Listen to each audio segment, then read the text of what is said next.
And was there any difference between the way that you felt you were pitching, if you like, your deal when you went online with Real Crowd versus the way you'd been doing it with friends and family before? Like, was there a shift in any way? I think the shift was more so with the investor than with us, because the pitch ultimately is the same, right? And I think the risk is with the investor, because they're just going on the internet. They're going on a website that's brand new.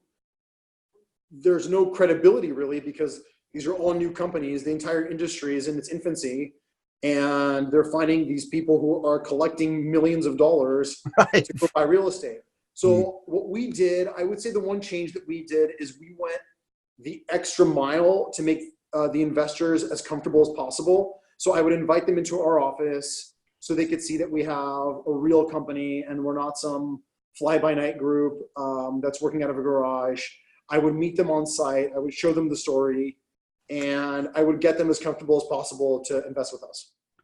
And how is that process evolving now? Because, you know, it's a few years since you did that. I know that you're working on some pretty intensive online strategies. So how is your process of communicating and establishing that relationship of trust with investors? How is that evolving?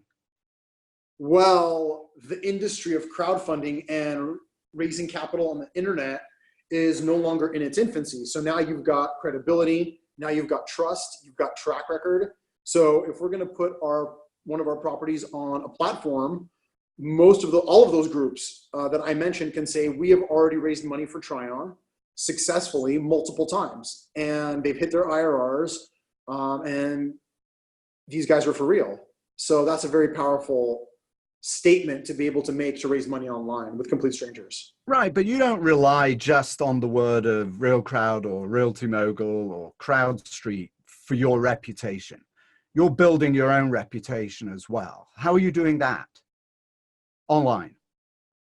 Our investors are, and any prospective online investor creates an account. They go into our investor portal. They look through our fund documents. Usually that's probably the first deal they click on.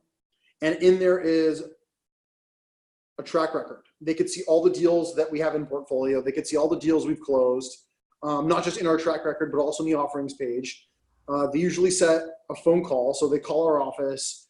We have a phone call for a few minutes. If they're looking at a specific deal, then we'll go through the rent comps and sale comps and all of the supporting analytics. And I think, that usually does a pretty good job of it.